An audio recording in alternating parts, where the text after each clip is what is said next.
me. Yeah, just so excited that we could continue the conversation.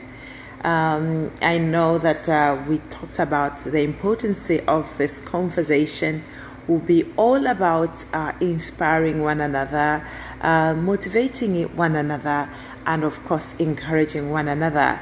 And then today I'm very excited because I'll be talking on a subject that I think is so critical for many people, maybe not for you in particular, but for someone else. So let me see you saying you are there, you are listening, because I thought we could start chatting now. So I want to see where you are actually chatting with us from, if you don't mind, but if you do mind, then that's fine.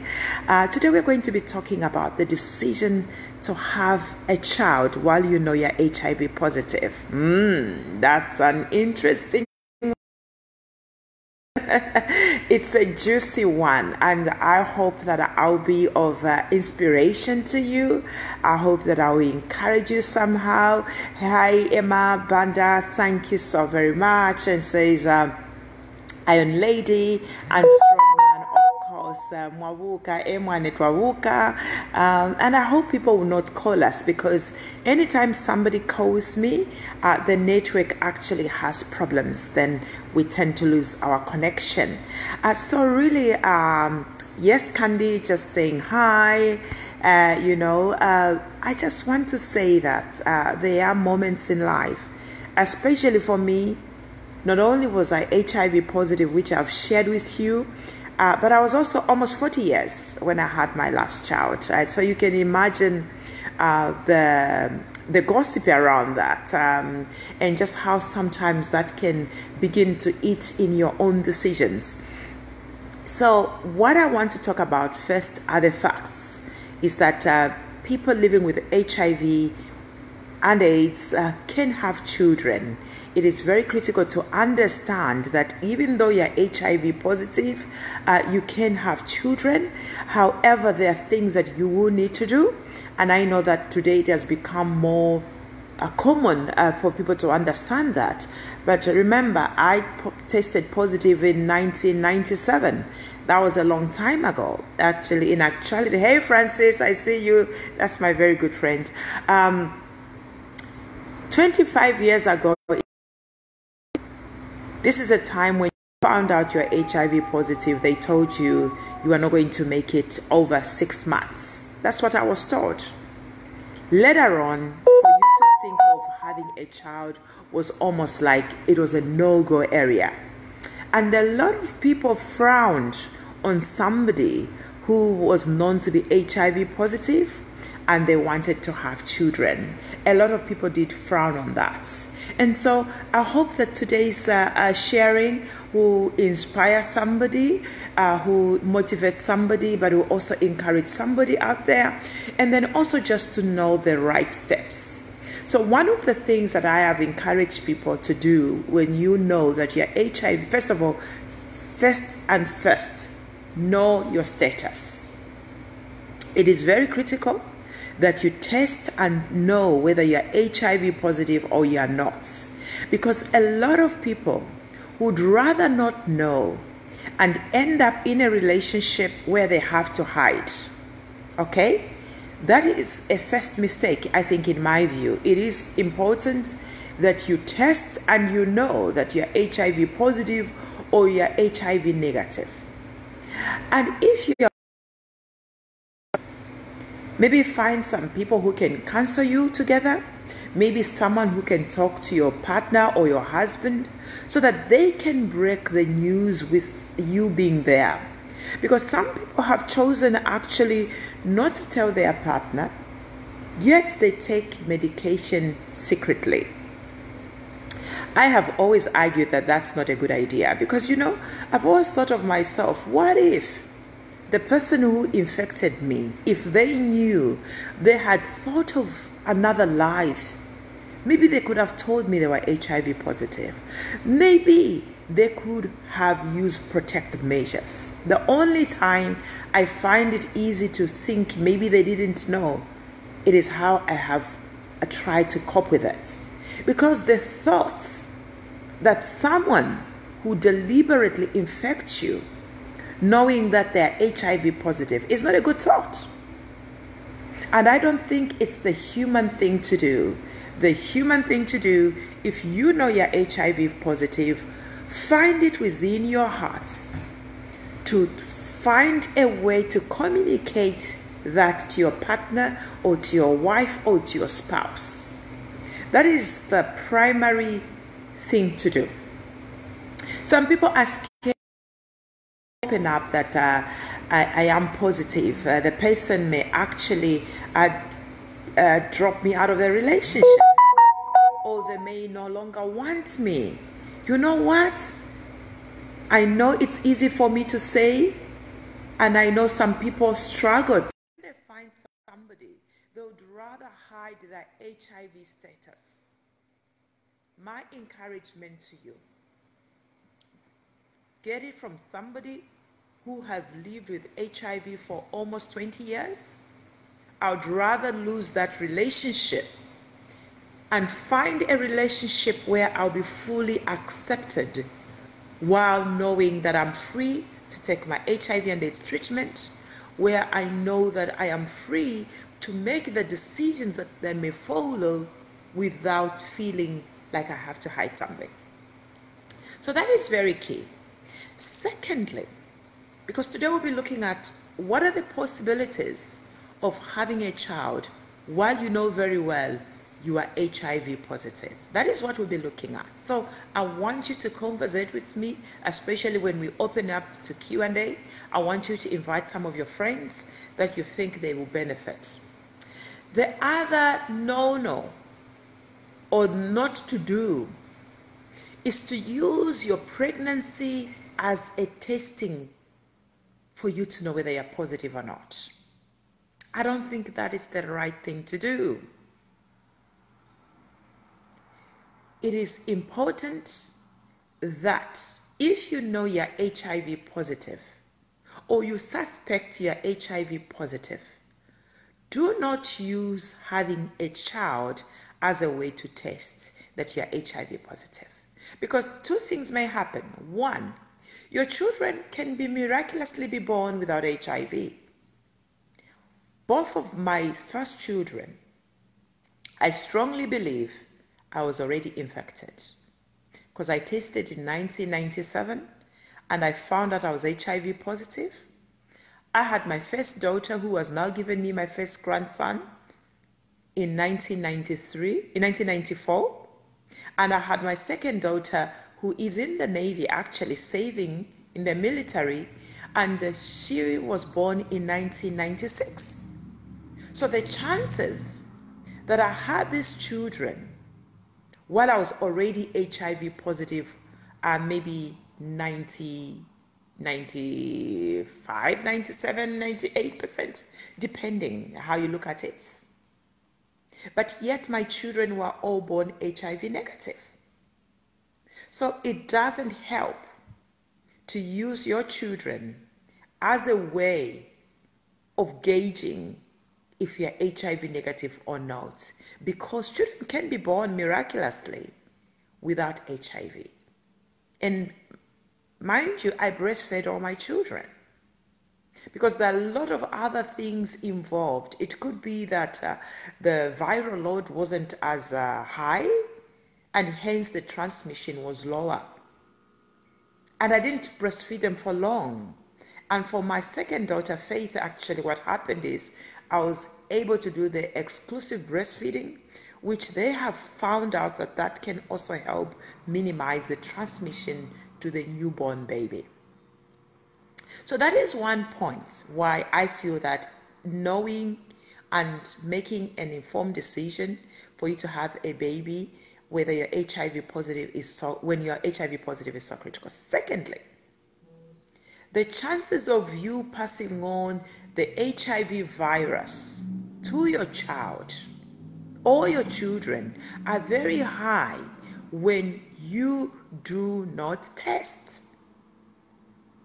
This is even more serious because you can pass on the HIV virus to your children because you chose not to test. Now imagine infecting your children deliberately. It's one thing to infect your child or your unborn baby unknowingly. It is another thing to infect your children knowingly. And that is what happens when you don't want to taste for the sake of your own fears, and yet you go on to go and have a child. When you know now, this is where I'm now going to focus on. When you know that you are actually HIV positive and you still choose to have children, first and foremost, forget about the gossip around.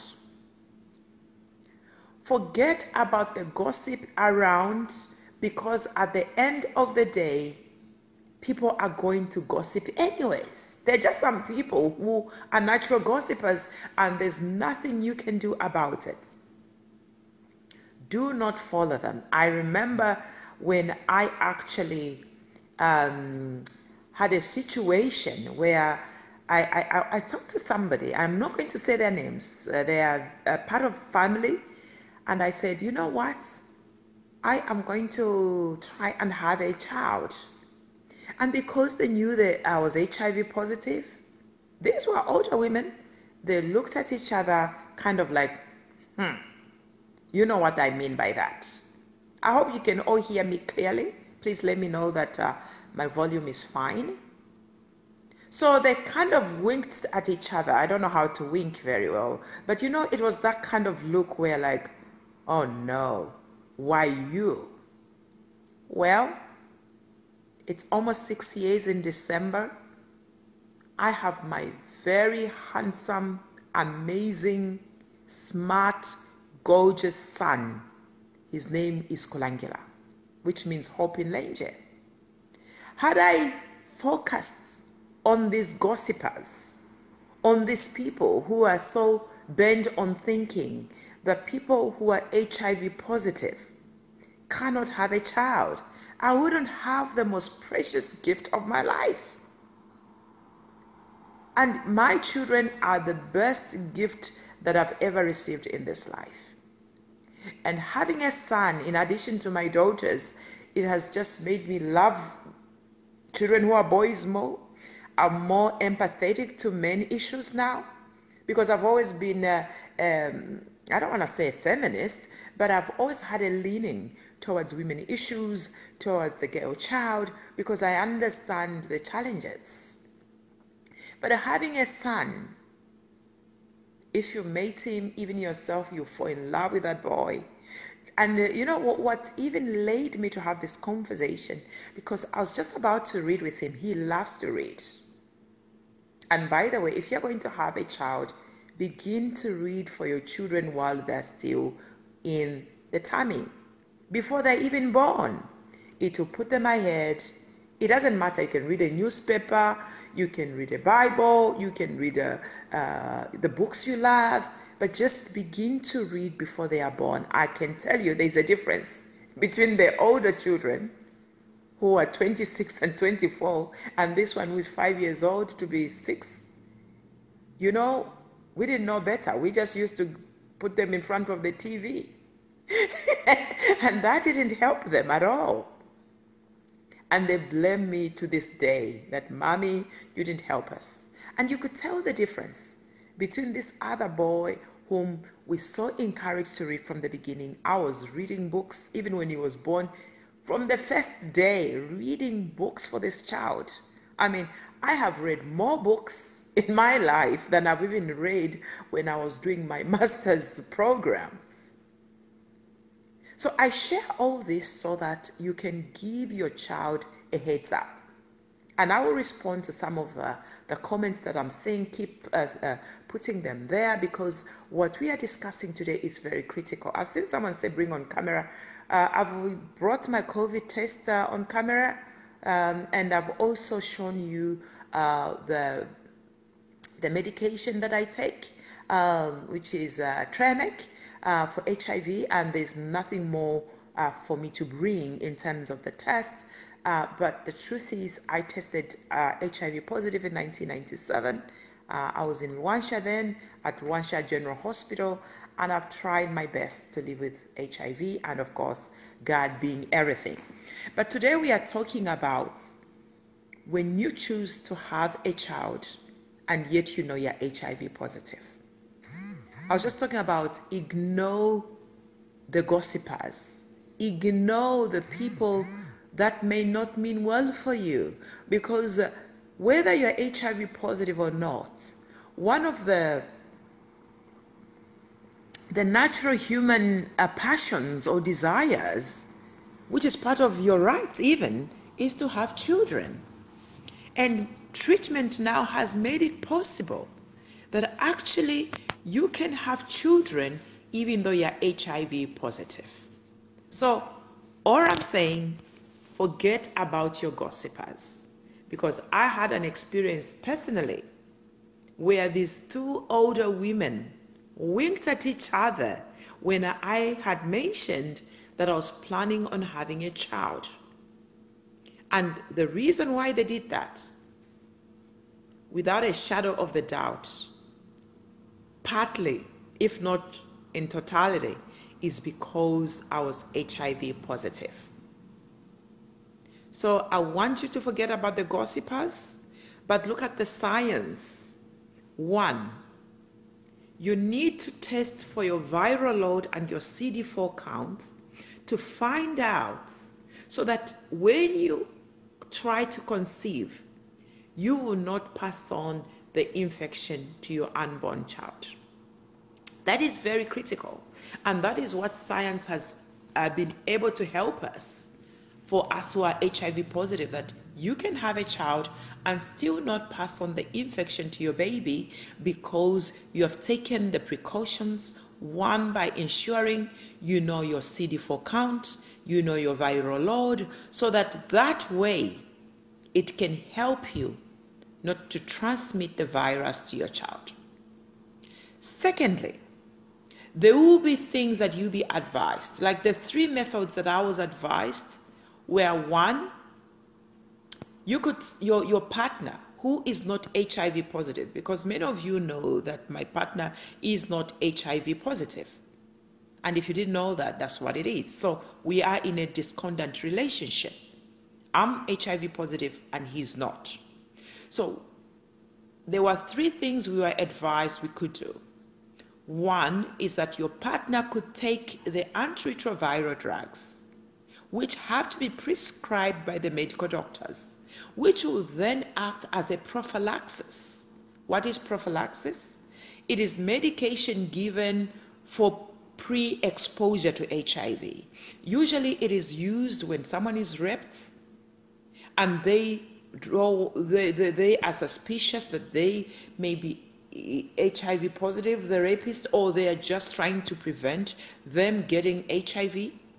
So they take antiretroviral drugs which are prescribed for them so that they don't get the infection. That is pre-exposure treatment, and that is why it's called a prophylaxis.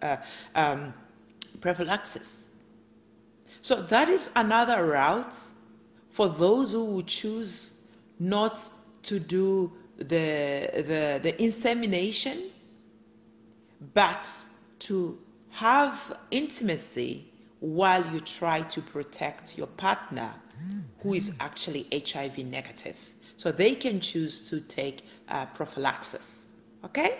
And I've explained that prophylaxis is the treatment that one takes, which is part of the ARTs or ARVs, however you call them, but this is done in preventing them getting the virus, and then of course conceiving that child that you want.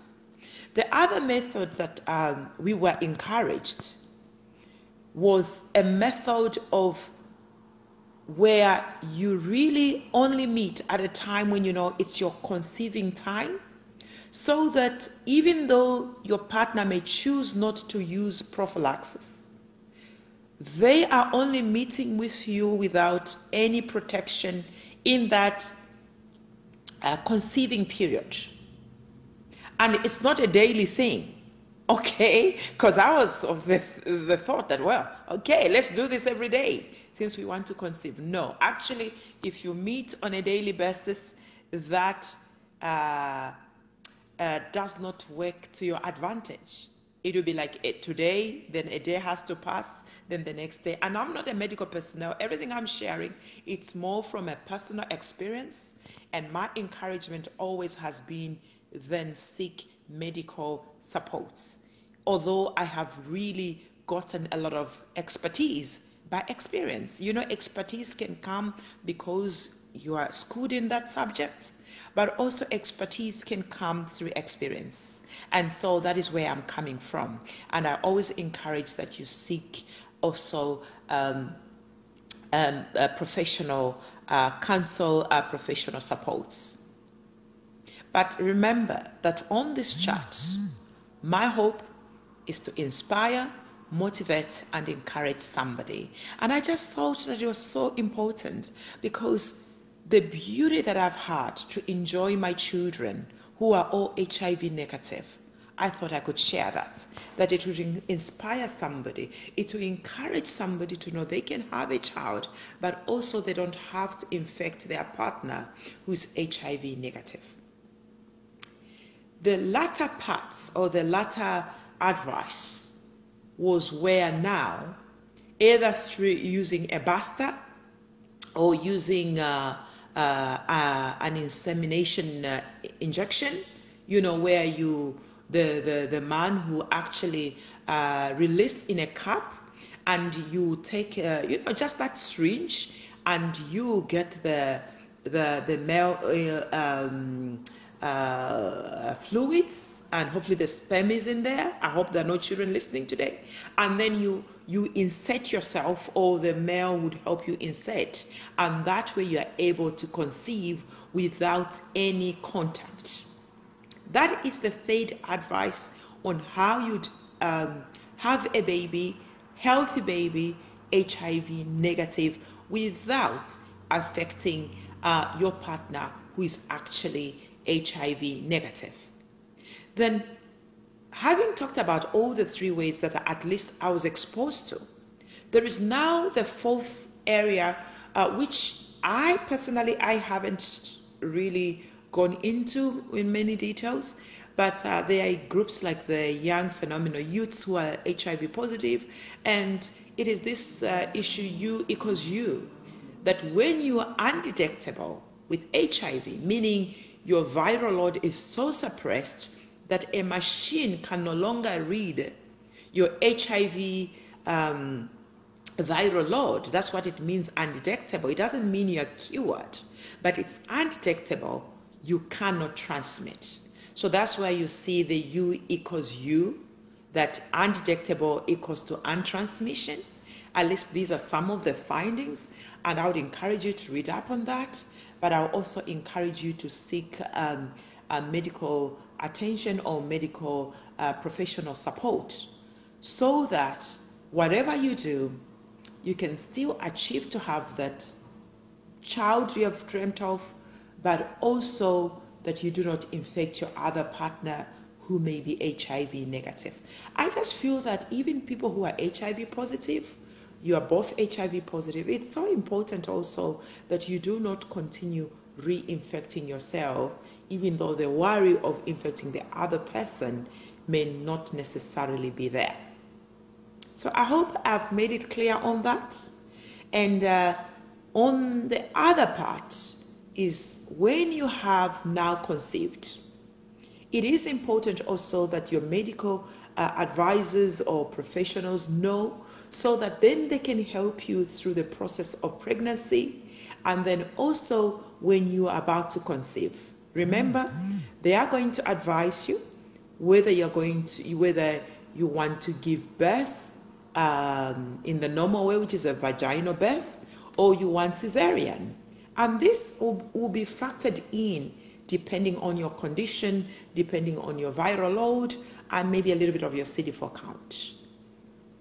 So either you're going to have a normal delivery, or they can think you have more chances of infecting your child, and they may encourage you to go the cesarean route, C-section. For all my children, there were normal deliveries. Again, I did a lot of precautions, especially on my son, because I knew I was HIV positive. On my two daughters, I didn't know, but I strongly suspect I must have already been HIV positive. And that is why I just thank God for the miracle that they were HIV negative.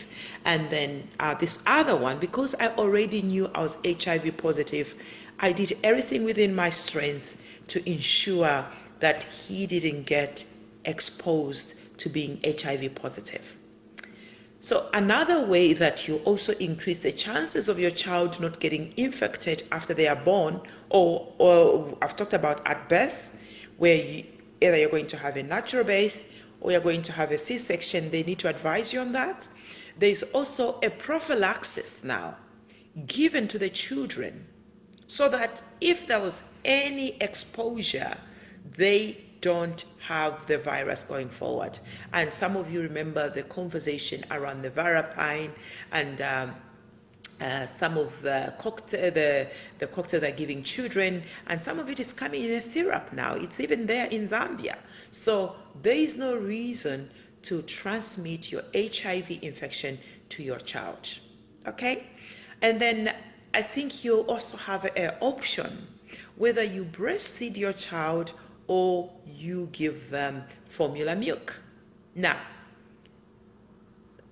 unless I'm outdated, the advice then was that if you exclusively breastfeed your child for 6 months, meaning there's no water, there's no nshima, there's no nothing, it is advisable for any parent really, because that helps the child to only concentrate on mother's milk, which is so important, so healthy for them in the first 6 months, without any other liquids. I know in Zambia we like to start the children porridge so early, but one of the advantages, if you don't include other liquids or solids until they are 6 months, is that then you can move to formula, or you can just choose to give them other supplements without necessarily them missing out on the importance of the breast milk, which is so critical and vital in the first months of the child and the first years really.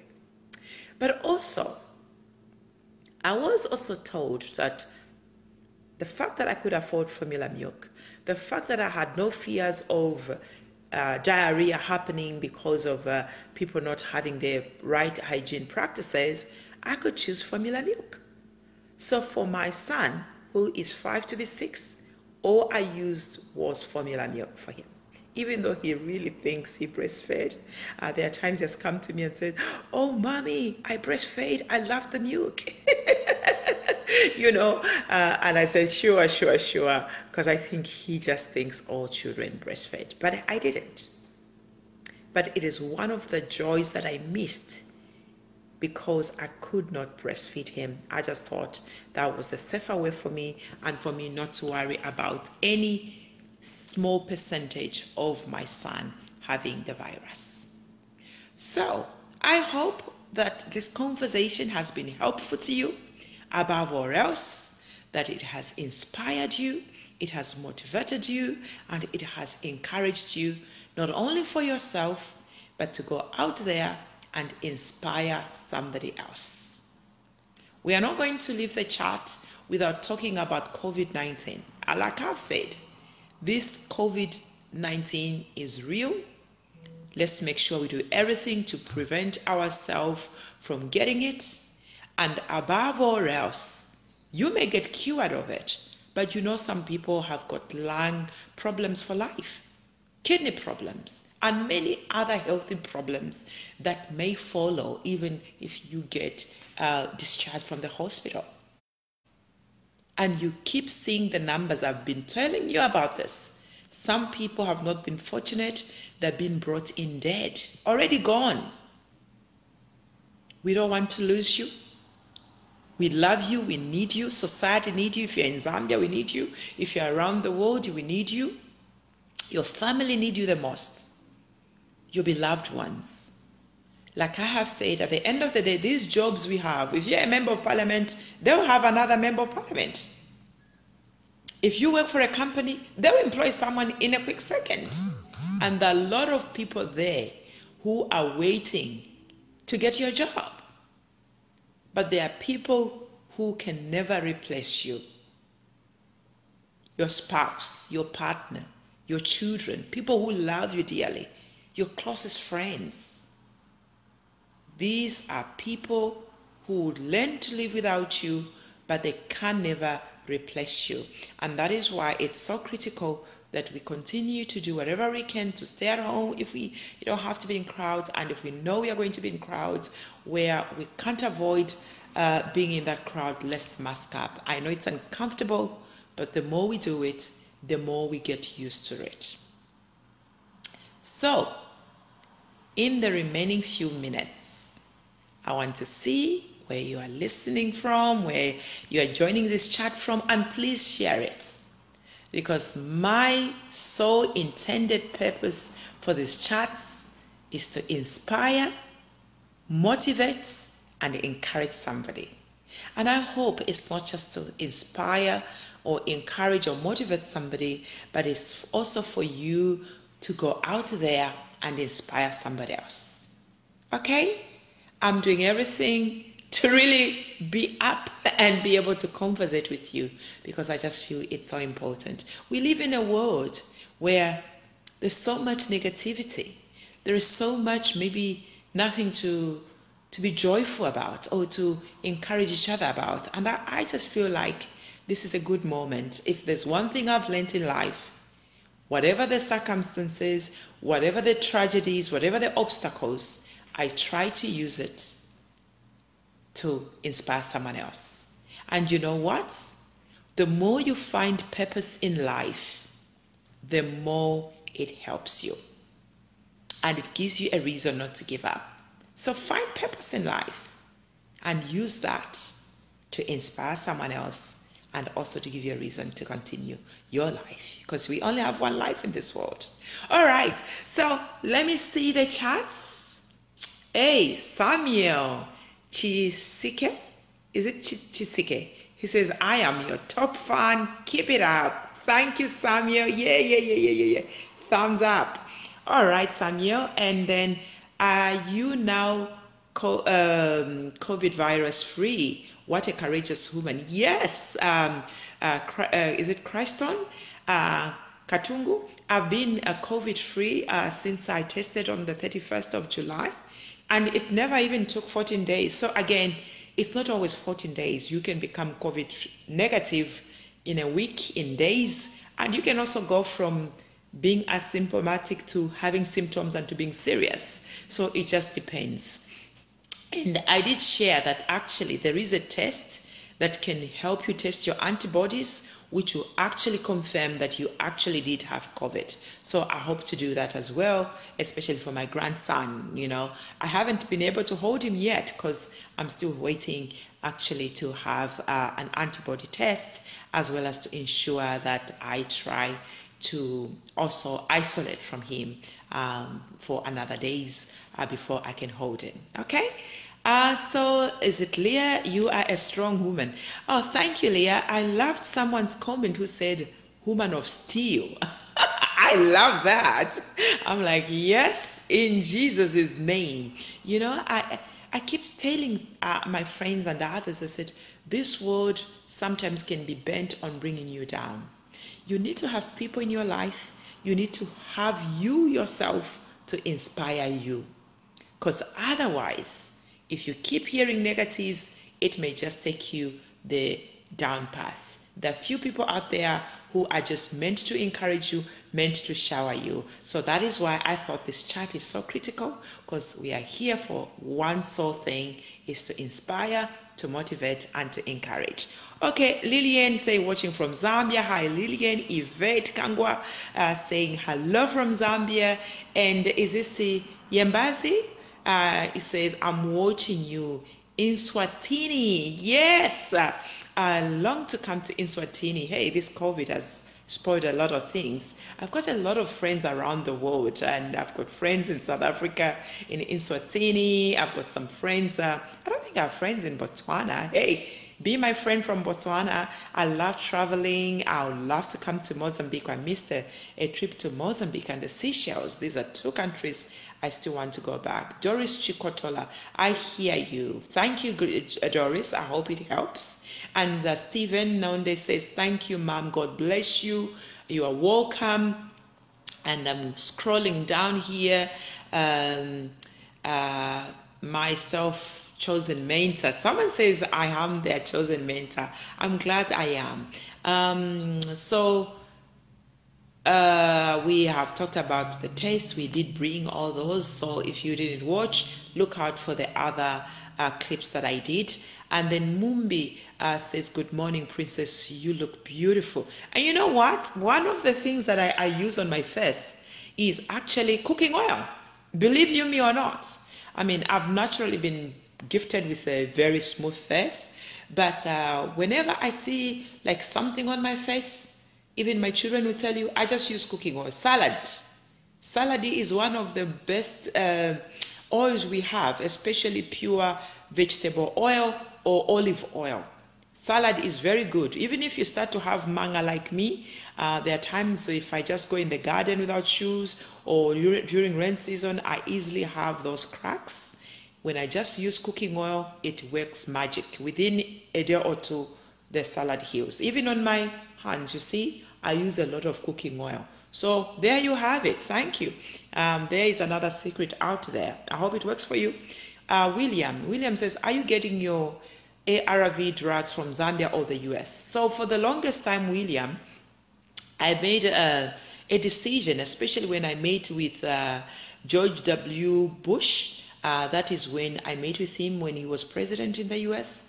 And that led to him signing the 15 billion US dollars, not only for Zambia, but for many African countries. And that changed the landscape of ARTs or ARVs, as we called them then. I always thought that if someone else could get those drugs for free in Zambia, I had connections in the US from Northwestern Hospital, one of the top best hospitals. So I continue to get them from there. And so I've never gotten them from Zambia. With COVID-19, I was unable to get my drugs for months. And so I went to UTH. They couldn't have the same combination, which is one drug, which is Triamac, but they were able to have the same drug in the different drugs. So it is possible that you still get a similar combination, but it wasn't just coming in one drug, okay? But today, Africa, Zambia, there's no need for someone not to take treatment. Some of the work some of us did and others years ago is really paying off, and it's good to see that a lot of people have been saved, okay? So that's that. That was William Velemu. I think it's Velemu. Gift says, Honorable Kasune, your words are truly encouraging, I guess. But some people find it difficult to disclose to their partners in fear of being discriminated, being discriminated after they disclose. Maybe due to lack or little teaching given in general. Again, if somebody comes to you, Gift, they tell you they're HIV positive, I think my Bemba says, kutola no wapona. I hope I'm correct. Meaning, be grateful. Because somebody would have kept it away from you. And who knows, you could have ended up getting infected. Okay? So, if somebody comes to you, they tell you they're HIV positive, find it within your heart to love them. But if you cannot stay with somebody who's HIV positive because you yourself is negative, that is also okay, because not every person can handle somebody who's HIV positive. I've been fortunate, I can tell you, that all my relationships, the guys were negative, I was positive. Away from my husband, whom I strongly feel my late husband infected me, the guys have been negative and they have loved me as I am. And I've always been open about it from the beginning. I've said some people wait until they're. I don't want to go in a relationship where I'm further attached to this person and then I tell them and maybe they say they don't love me anymore or they don't want to be in that relationship. But I think it's so important that we encourage people to disclose. And when we disclose, let's appreciate them. Now, whether we stay in that relationship with them or not, it's another issue. But I think let's appreciate them because at the end of the day, they could have chosen to keep it away from you. And yet they chose to save your life. Even when somebody says, I'm going to use a condom, instead of you getting upset and saying, oh no, why are you using a condom on me? You don't trust me. Who do you think I am? Let's not do that because they may just save your life. They may know better why they're using a condom. So be grateful because they may just protect your life. Okay? So I hope that helps. I'm scrolling down here and says, is it Darius? He's calling his friends. Yes, call them on, Darius. This is worth listening to. It's worth sharing. I know a lot of people listen to these messages without even saying they are watching, but it is important that we share them. Okay? Catherine, one of my toppest fans, you're saying good morning. Hey, Catherine, good morning. And Emma says, good morning, Iron Lady. Good morning, Emma. Of course, Strong Man. We have said Mabuka, Twambuka. Candy says, good morning. How are you, Candy? And Lusaka, Chawama, you are having a lot of numbers of COVID there. Please mask up and take care of yourself and stay away from crowds. This is not just a Chawama thing. COVID is almost all over the place. And I fear for our rural constituencies. Numbers are still going up. Let's take it serious. Francis, hey my friend, I miss you too. One of my boyfriends. I mean my friend who is a guy. Okay. So there we have it. And Chewe Farao. Okay. Chewe Farao, you're saying camera again. Chewe, if you missed when I brought the positive COVID test and the negative, please listen to the other messages below or the ones that came before this one. I want to catch all the comments before I say goodbye. Nyembezi, is it Nyembezi? Watching from Insatrini, we have talked about that. And Doris says, COH, Mama, I like it. What is COH? You know, I'm almost 45 years, so I really don't know what COH is. Hey, help me out here, Doris. And then Lillian says, you are beautiful inside out, Iron Lady. Okay, the Iron Lady is definitely one of the taglines I need to be putting there. But I love this one where someone said, Woman of Steel. Hey, I love that one. I don't know. Yeah, I liked it so much. There is another message here. And Prince says, you are an ambassador. Prince, you are an ambassador and Pika. Okay, he's calling me Prince. You sound like Honorable Kambwili. When we were together in Parliament, you'd always call me Prince. I was like, Honorable Kambwili, I'm Princess. He's like, hey, Prince. So it's funny how some people will just call me Prince, even though I'm Princess. And my grandson is now Prince, so that's a good idea. So unless there's anything else, really, we have really chatted, and I think I did go into details. Again, you can beat this, whether it's COVID, whether it's HIV, be positive. Be positive. Encourage yourself, but also inspire someone else so that you can also be inspired by someone else. Kasamba. Kasamba's just is the emojis of like just applause, yeah? Okay, so that's an applause emoji. Unless I've left anyone out, I just want to say thank you. And I am doing everything to keep chatting with you every Saturday at the same time, even though it's very difficult. I traveled, so it's 1 a.m. where I am. So this is for the love of all of you out there who are actually on Zambian time. I love you guys. Take care of yourself, and let's take care of one another. All we have is each other. And I think times as COVID-19 and many other times when calamity breaks out, people realize we all need each other. Okay? Until next time, keep well. I hope I have encouraged someone to know that they can have that baby and keep the gossipers out of your life. Those you cannot help, remember the saying that you cannot stop the bird to fly over a tree over your head, but you can stop it from making a nest. So you cannot stop some of the discouragers out there. You cannot stop some of the people who just talk ill about you, but you can stop them from creating a nest on your head. So until next time, love you. God bless you. Take care of yourself. Please prevent yourself from COVID-19. And if you are HIV positive or any other conditions, take your treatment. I hope I've answered everyone. Love you guys. Bye.